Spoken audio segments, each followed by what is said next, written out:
In the early hours of October 2024, federal agents from both the FBI and ICE moved in on a quiet neighborhood outside Boston, Massachusetts. What appeared to be ordinary American homes were in reality the center of a 10 million drug and money laundering empire run by 7 Chinese nationals. Inside agents discovered walls lined with marijuana plants, safes packed with passports and cash, and luxury watches still sealed in boxes. It was one of the most shocking busts Boston had seen in years, a hidden operation built in plain sight. For nearly 4 years, this network quietly expanded, using suburban homes as fronts to grow and distribute drugs across Massachusetts and Maine, while laundering profits through real estate and jewelry. These weren't street dealers or small-time growers. They were part of a transnational organization with money and orders flowing directly back to China. Tonight, we take you inside the moment the FBI and ICE tore down a criminal empire disguised as ordinary life, exposing the secret system that turned quiet American neighborhoods into engines of global crime. When investigators first began tracking strange utility spikes in Braintree and Melrose, nothing pointed to a massive drug ring. The houses looked ordinary: trimmed lawns, mailboxes, family cars parked outside. But inside, federal agents would later find industrial-scale marijuana grow houses wired with high-voltage lights, irrigation systems, and ventilation rigs powerful enough to light an entire street. The operation's brilliance lay in its invisibility. Each home was converted into a microfactory with workers smuggled in from China, their passports seized upon arrival, and their lives controlled through fear and debt. These weren't homes anymore.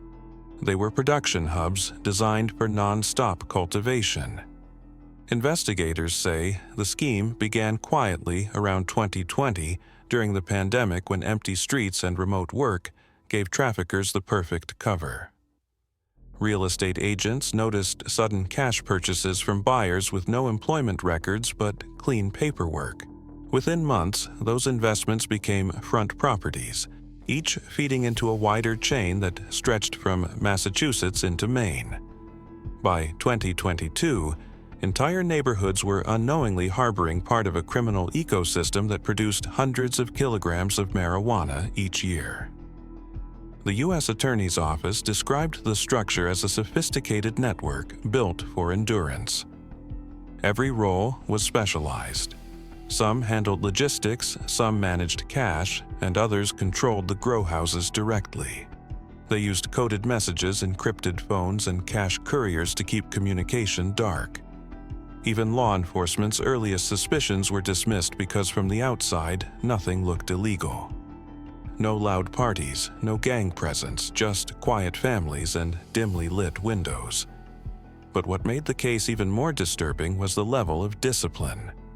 The organization treated crime like a business model, minimizing risk, maximizing return.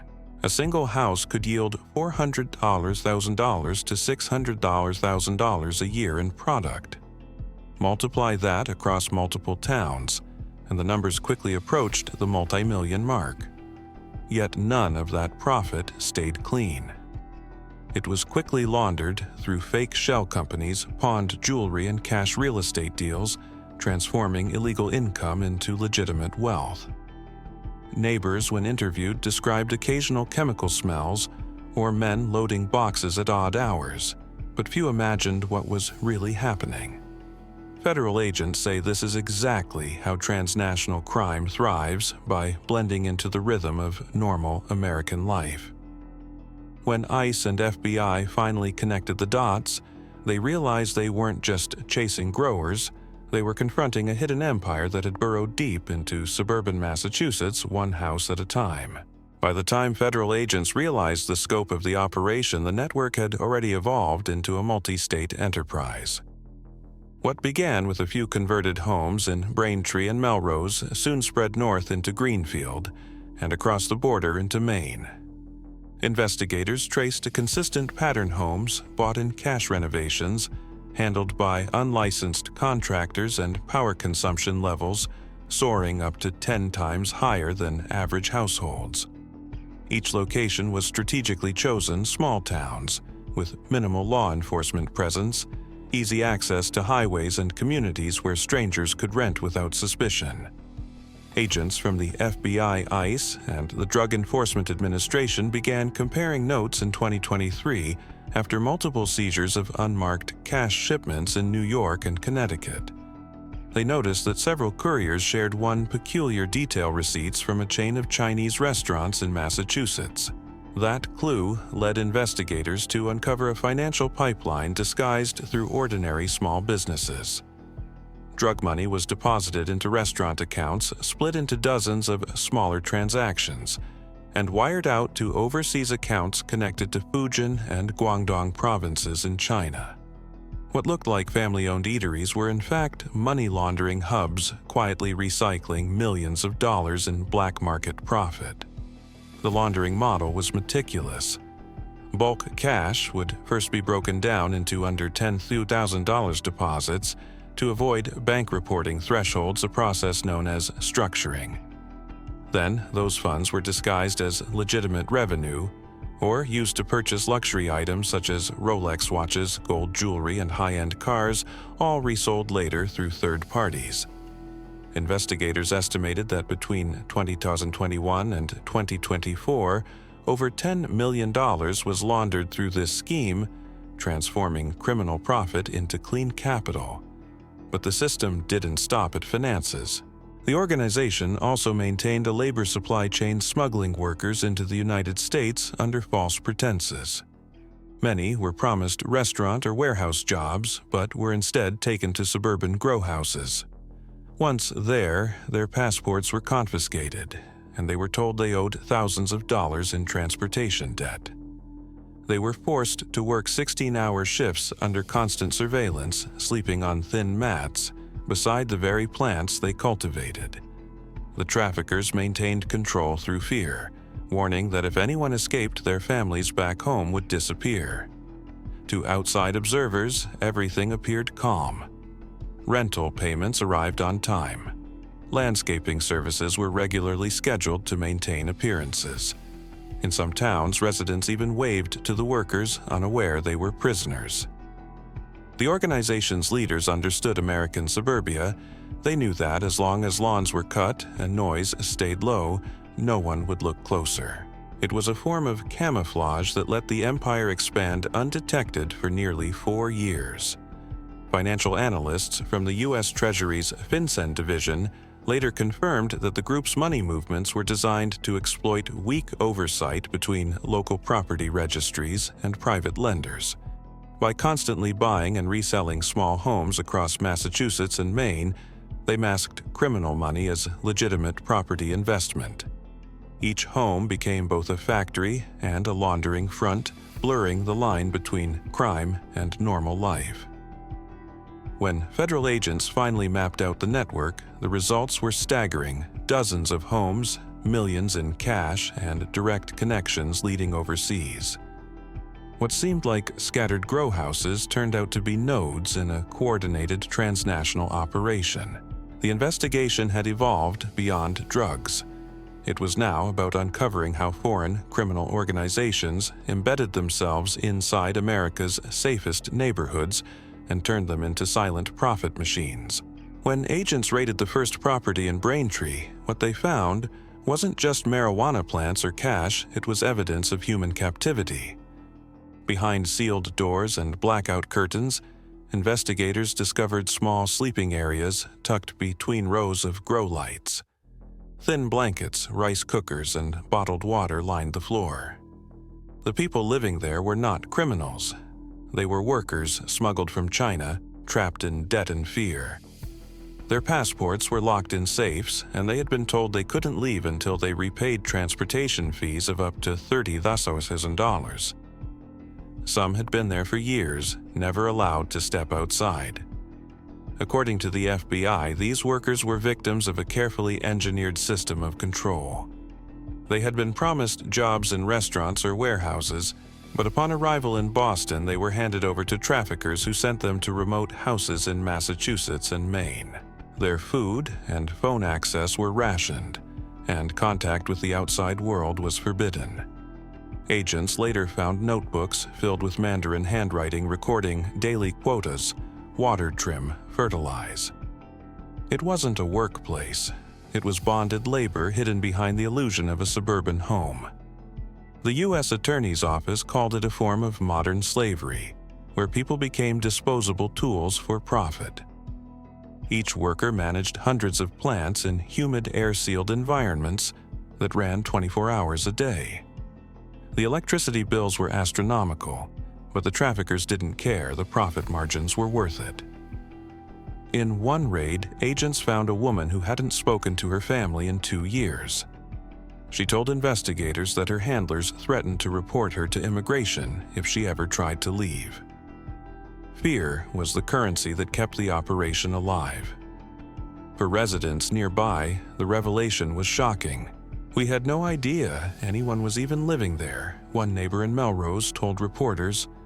"The windows were always covered and the house just looked empty." But behind those covered windows, the sound of fans and pumps never stopped. Workers slept on the floor beside the plants. They tended their lives synchronized with the machinery of illegal cultivation. Federal officials stressed that this wasn't an isolated case.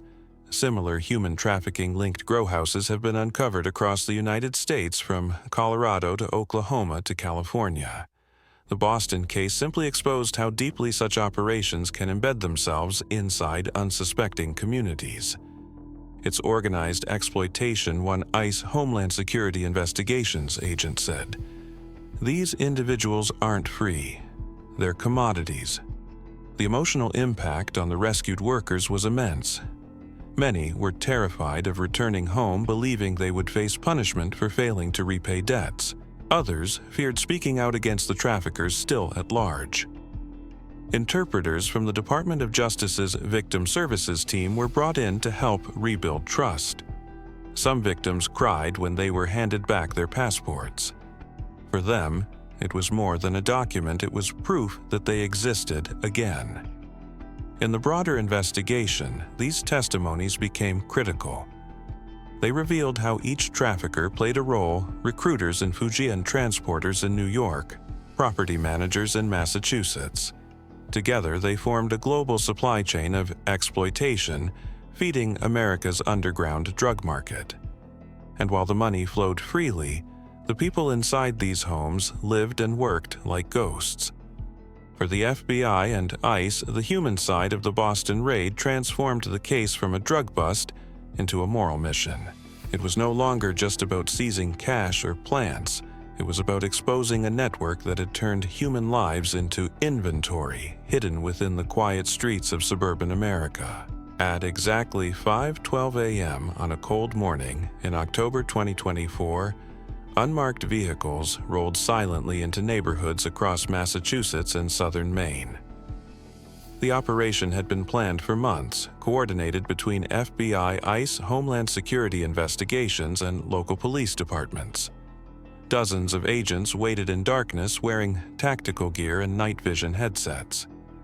When the command came, execute, every door went down almost simultaneously. The operation known internally as Project Green Veil had begun. In Braintree, agents breached the first house with a battering ram. Inside, the air was thick with humidity and the smell of chemicals. What they found stunned even veteran officers. Entire rooms converted into hydroponic labs, walls wrapped in foil, hundreds of marijuana plants in precise rows, stretching from floor to ceiling. In one corner, agents found safes filled with cashed Chinese passports and Rolex boxes stacked like trophies. Another room contained a table covered in wiring diagrams, payment records, and hand-drawn maps linking multiple towns. It was proof that the Boston grow houses weren't isolated. They were part of a larger network spanning New England.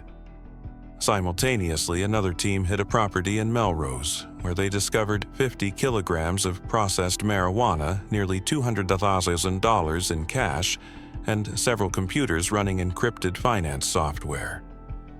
Hidden behind a false wall, agents found a locked closet containing bank receipts, cryptocurrency hardware wallets, and a printed spreadsheet titled simply Accounts. Federal analysts would later confirm that these documents traced money back to accounts in Fuzhou, China, and Vancouver, Canada, two major nodes in the global laundering chain. The most disturbing find came from a raid in Greenfield, where agents rescued 3 workers, 2 men and 1 woman, who had been sleeping inside the grow house. They were dehydrated, disoriented, and afraid to speak. On a nearby table sat a notebook detailing work shifts and transport payments. It was a ledger of exploitation. The agents immediately contacted the U.S. Attorney's Victim Assistance Program, which later confirmed the individuals were smuggled from Fujian Province. Throughout the morning, radio chatter filled the airwaves suspect in custody room, clear evidence bag sealed. In total, 6 of the 7 suspects were captured within 3 hours, including the group's local coordinator, a 42-year-old male believed to be the link between the U.S. and Chinese financiers. The 7th suspect fled before the raids began and remains on the run, now listed as a federal fugitive. By the operation's end, agents had seized over 100 kilograms of marijuana, $470,000 in cash, multiple vehicles, and an estimated $1.5 million in jewelry and property assets. Dozens of hard drives, phones, and ledgers were collected for digital forensics. The site inside the homes told the story more clearly than any report. Industrial, grow lights, makeshift bunks, and silence where families should have been.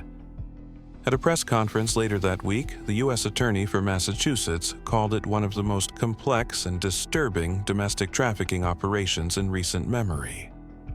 Standing beside agents from FBI and ICE, he explained that what looked like small-scale marijuana growing was actually a highly organized international business model combining drug production, labor exploitation, and financial laundering. This, he said, is what organized crime looks like when it hides behind the walls of ordinary America. As photos of the raid flooded the media, rows of plants, stacks of cash-gloved agents hauling evidence bags, it became clear that this was not just another bust. It was the dismantling of a hidden empire, one built quietly in the heart of suburban Boston. In the weeks that followed the Boston raids, investigators pieced together what had truly been uncovered, not just a string of suburban grow houses, but a multi-layered criminal enterprise that had embedded itself in the heart of New England. With 6 suspects in custody and 1 fugitive still at large, the case entered a new phase, dismantling the financial web that had sustained the operation for nearly 4 years. Digital analysts from the FBI's Cyber Crimes Division decrypted, seized hard drives, and discovered ledgers showing detailed profit distribution. Each month, tens of thousands of dollars flowed through fake business accounts before being converted into cryptocurrency, gold, or real estate purchases. The group used straw buyers, often unrelated individuals with clean credit, to purchase homes and vehicles under false names, creating a maze of ownership that even seasoned investigators took months to untangle. Tracing the money led agents from Boston to New York, and eventually to shell companies registered in Hong Kong. What struck prosecutors most was the level of planning. Every detail had been calculated, from when electricity bills were paid to how much fertilizer was ordered at a time. They studied how Americans live, said one Homeland Security investigations agent. They knew how to blend in, how to appear normal while running a multi-million-dollar criminal machine. The U.S. Attorney's Office filed charges including drug trafficking, money laundering conspiracy, and human trafficking for labor exploitation. Each count carried potential prison sentences exceeding 20 years. Federal officials vowed that even those overseas who funded or coordinated the operation would face extradition requests. This is not the end, one prosecutor declared. This is the start of cutting the international lifeline that feeds this kind of crime. For the communities of Braintree, Melrose, and Greenfield, the emotional shock lingered. Neighbors who once waved at the home's occupants now drove past boarded windows and yellow tape, struggling to believe that such darkness had existed next door. Local officials organized town meetings with the FBI's Community Outreach Division, explaining how these operations infiltrate through silence renting or buying properties, keeping a low profile and taking advantage of neighborhoods that rarely question what's behind closed doors. The raids also ignited a national discussion. Lawmakers in Washington, D.C. called for stronger oversight of cash real estate transactions, arguing that foreign criminal organizations were exploiting loopholes to launder billions through the U.S. housing market. The Treasury Department issued a new report warning that drug proceeds tied to overseas groups, especially from Asia and South America, were increasingly entering American property markets disguised as investment capital. Meanwhile, the human side of the Boston case continued to unfold. The rescued workers were placed in protective care, offered visas through the T non-immigrant program for trafficking victims. Some began cooperating with investigators, revealing the network's recruitment methods, transportation routes, and debt collection tactics used to maintain control. Their testimonies painted a chilling portrait of modern slavery, operating in plain sight, hidden inside cul-de-sacs surrounded by white picket fences. By early 2025, the Department of Justice announced that more than $8.7 million in assets connected to the Boston operation had been officially seized or frozen. Yet, for every dollar confiscated, agents warned far more remained hidden across the country. These organizations adapt fast, said one FBI spokesperson. When we shut down one house, they're already building another somewhere else. In the end, the Boston case became both a victory and a wake-up call. It exposed how foreign syndicates can infiltrate small American towns using the illusion of normal life as their greatest weapon. And it reminded the public that organized crime doesn't always wear a mask or carry a gun. Sometimes it hides behind a freshly painted door just a few feet from where children play. The Boston raids pulled back the curtain on a reality most Americans never imagine, that a quiet house on a peaceful street could be part of a global crime network worth millions of dollars. What the FBI and ICE uncovered wasn't just drugs or money. It was a blueprint showing how foreign syndicates study, infiltrate, and exploit the very fabric of American life. Behind closed doors, crime can look ordinary. Behind trimmed lawns, exploitation can thrive. And while the 6 suspects now face decades behind bars, one fugitive remains free, a reminder that this fight isn't finished. For federal agents, this operation was both a victory and a warning. Every time one hidden empire is dismantled, another begins to rise. From California to Florida, from New York to Texas, similar networks are already moving in, buying homes, planting crops, laundering cash. The question isn't whether it will happen again. It's where it's happening right now, because in the shadows of everyday America, the next raid is already being planned. Stay with us. This is Federal Raid Files, where we expose the untold operations shaping the nation's hidden wars.